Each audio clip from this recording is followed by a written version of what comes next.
আসসালামু আলাইকুম বন্ধুরা, বিশ্ববিদ্যালয়ের ভর্তি প্রস্তুতি এবং ইউনিভার্সিটি রিভিউর আরেকটি নতুন ভিডিওতে তোমাদের সবাইকে স্বাগতম জানাচ্ছি। বন্ধুরা, গত কয়েকটি পর্বে আমরা বাংলাদেশের বিভিন্ন বিশ্ববিদ্যালয়ের তথ্য রিভিউ আমি তোমাদের সাথে শেয়ার করেছিলাম। এর ধারাবাহিকতায় আজকে আমরা আরেকটি পাবলিক বিশ্ববিদ্যালয় নিয়ে তোমাদের রিভিউ দিব। সেটি হচ্ছে বাংলাদেশ ইউনিভার্সিটি অফ প্রফেশনালস, যেটাকে সংক্ষেপে বিইউপি বলা হয়ে থাকে। আজকের ভিডিওতে তোমরা জানতে পারবে ইউনিট বিষয় ও আসন সংখ্যা, আবেদন করার যোগ্যতা, পরীক্ষার মানবন্টন ও পদ্ধতি, ভর্তি হওয়ার বিভিন্ন শর্ত। এবছরের আপডেট বিজ্ঞপ্তি পাওয়ার সাথে সাথে অবশ্যই আমি তোমাদেরকে আরও বিস্তারিত তথ্য জানাতে পারবো। তবে এই ভিডিওর মাধ্যমে তোমরা একটি আইডিয়া পেয়ে যাবে এবং এই বিশ্ববিদ্যালয়ের জন্য প্রস্তুতি নিতে পারবে। বন্ধুরা, তোমরা যদি আমার চ্যানেলে নতুন হয়ে থাকো, অনুরোধ রইল সাবস্ক্রাইব করার। অলরেডি সাবস্ক্রাইব করে থাকলে থ্যাংক ইউ সো মাচ। চলো শুরু করা যাক। বন্ধুরা, প্রথমেই আসি ইউনিট বিষয় ও আসন সংখ্যা। এই বিশ্ববিদ্যালয়ে মোট 4টি ফ্যাকাল্টি আছে। এর অধীনে 16টি ডিপার্টমেন্ট, যাতে নানান বিষয় রয়েছে। ইউনিট বিষয় এবং আসন সংখ্যা। প্রথম যে ফ্যাকাল্টির কথা বলবো সেটি হচ্ছে এফবিএস, যাকে ফ্যাকাল্টি অফ বিজনেস স্টাডিজ বলা হয়ে থাকে, যেখানে 5টি বিষয় রয়েছে: BBA general, finance and banking, accounting information system, marketing management. মূলত এই ফ্যাকাল্টির অধীনে 5টি বিভাগ আছে। প্রতিটি বিভাগে 100টি আসন রয়েছে। তাহলে 5টি বিভাগে টোটাল আসন সংখ্যা 500। বাণিজ্যের হলেও সব বিভাগের শিক্ষার্থীরাই এখানে আবেদন করতে পারে। FASS, faculty of arts and social science.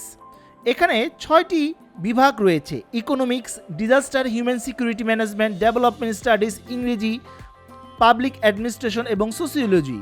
এখানে অর্থনীতি বিভাগে 100টি আসন, বাকি 5টি বিভাগে 50টি করে আসন সংখ্যা রয়েছে।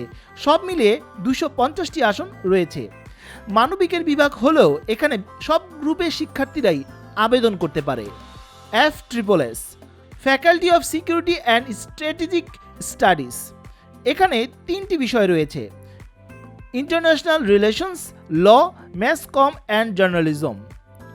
এখানে IR অর্থাৎ ইন্টারন্যাশনাল রিলেশনে 100টি, ল ডিপার্টমেন্টে 100টি, জার্নালিজমে 50টি, সব মিলিয়ে 250টি আসন রয়েছে। মানবিকের হলেও এখানেও সকল শিক্ষার্থীরাই অর্থাৎ সকল গ্রুপের শিক্ষার্থীরাই আবেদন করতে পারে। সর্বশেষ যে ফ্যাকাল্টির কথা বলবো সেটি হচ্ছে FST, faculty of science and technology. এখানে 2টি বিষয় রয়েছে: information and communication engineering, environmental science. Information engineering এ 100টি এবং এনভায়রনমেন্টাল সায়েন্সে 50টি, সব মিলিয়ে 150টি আসন রয়েছে। এখানে শুধুমাত্র বিজ্ঞানের শিক্ষার্থীরা আবেদন করতে পারে। তার মানে তোমরা বুঝতে পারছো, বিইউপিতে বিজ্ঞানের শাখার শিক্ষার্থীরা সকল ইউনিটে আবেদন করতে পারে। ইউনিট ভিত্তিক আবেদন করার যোগ্যতা। এই বিশ্ববিদ্যালয়ে ইউনিট ভিত্তিক আবেদনের যোগ্যতা ভিন্নতা থাকলেও একটা কমন যোগ্যতার প্রয়োজন হয়। গত শিক্ষাবর্ষে ছিল এইচএসসি, যাদের 18 এবং 19 ছিল তারা আবেদন করতে পেরেছিল। এবছর সেটা হতে পারে 2019 এবং 2020। তার মানে তোমরা নিশ্চয়ই বুঝতে পারছো, এই বিশ্ববিদ্যালয়ে সেকেন্ড টাইমারদের সুযোগ দেওয়া হয়। এবছর কোনো আপডেট আসলে অবশ্যই আমি তোমাদেরকে জানিয়ে দিব। সব বিভাগের কিছু বিষয়ভিত্তিক শর্ত থাকলেও মোট 40-এ পাস মার্ক ধরা হয়েছে। ইউনিট ভিত্তিক আবেদন করার যোগ্যতা। FST, এই বিভাগটি শুধুমাত্র বিজ্ঞানের জন্য, তাই এসএসসিতে এবং এইচএসসিতে আলাদা আলাদাভাবে 4.50 পেতে হবে। সব মিলিয়ে তোমাকে 9.25 পেতেই হবে। FBS এবং FSSS-এ যদি তুমি মানবিক ও বাণিজ্য শাখার শিক্ষার্থী হও, এসএসসি এবং এইচএসসিতে আলাদাভাবে 3.75 পেতে হবে। সব মিলিয়ে তোমাকে 8.25 পেতে হবে। বিজ্ঞানের শিক্ষার্থী হলে এসএসসি এবং এইচএসসিতে আলাদা করে 4.0 পেতে হবে। সব মিলিয়ে তোমাকে 8.50 পেতেই হবে। FASS, এই ফ্যাকাল্টিতে বিজ্ঞান শাখার শিক্ষার্থীরা এসএসসি এবং এইচএসসিতে আলাদা করে 4.0 পেতে হবে। সব মিলিয়ে 8.50। বাণিজ্য বিভাগে এসএসসি এবং এইচএসসিতে আলাদা করে 3.75, সব মিলিয়ে 8.25।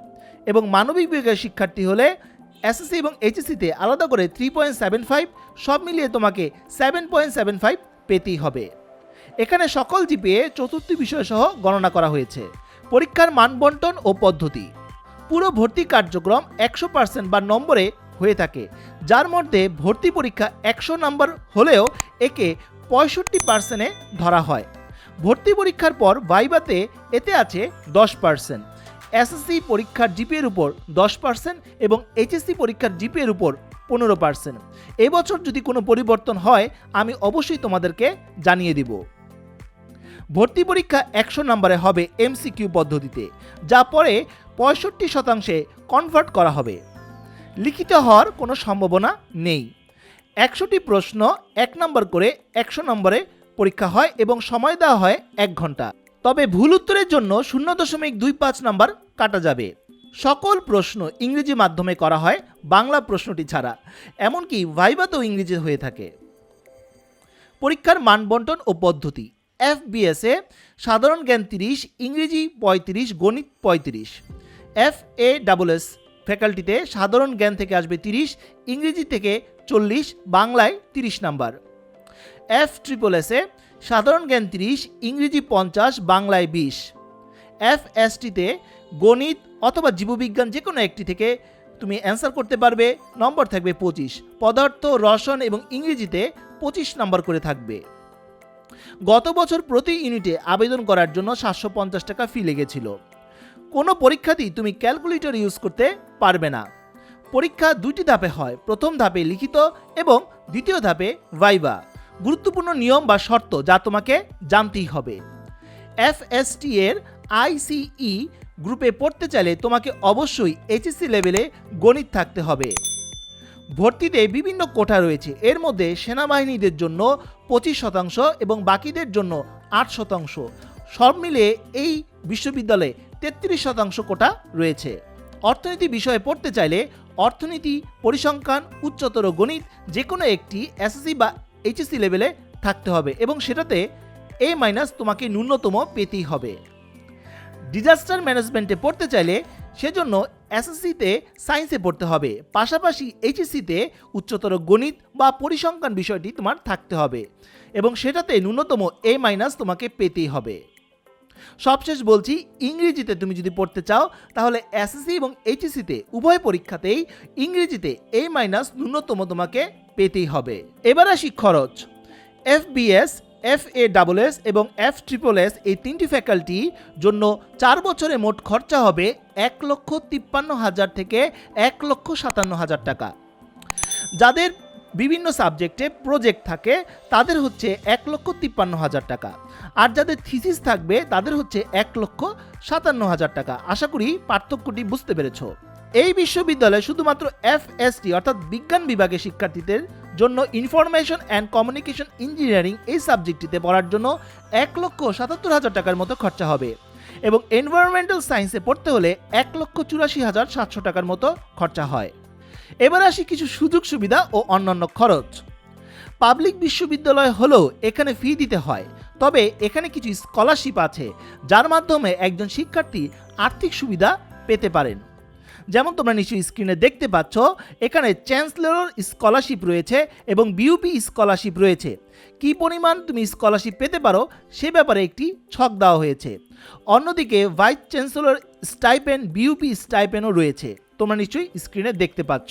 এছাড়াও এই খরচটি অর্থাৎ এখানে নানান ধরনের খরচা দেওয়া রয়েছে, রিঅ্যাডমিশন ফি, মাইগ্রেশন ফি, আইডি কার্ড ফি সহ নানা ধরনের একটি খরচার তালিকা রয়েছে এবং কী পরিমাণ খরচা হতে পারে সেটার তালিকাও দেওয়া রয়েছে।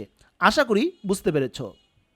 তো বন্ধুরা, এই ছিল আজকের মতো ভিডিও। আজকে আমরা জানতে পারলাম বাংলাদেশ ইউনিভার্সিটি অফ প্রফেশনালের বিভিন্ন ফ্যাকাল্টি এবং আবেদন করা এবং পরীক্ষা পদ্ধতি সম্পর্কে একটি রিভিউ। আপডেট ইনফরমেশন পাওয়ার সাথে সাথে আমি তোমাদেরকে আবারও এই বিষয়ে আরও ইনফরমেশন দেওয়ার চেষ্টা করব। তো বন্ধুরা, আপডেট পাওয়ার জন্য এবং রিভিউগুলো পাওয়ার জন্য অবশ্যই আমার চ্যানেলটি সাবস্ক্রাইব করে রাখবে, পাশে থাকা বেল আইকনটি অবশ্যই ক্লিক করে দিবে যাতে করে আমার ভিডিওগুলো তোমার কাছে সবার আগে পৌঁছে যায়। তো বন্ধুরা, আজ এই পর্যন্তই। সবাই ভালো থাকো, সুস্থ থাকো, দেখা হবে আগামী কোনো ভিডিওতে। সে পর্যন্ত আল্লাহ হাফেজ।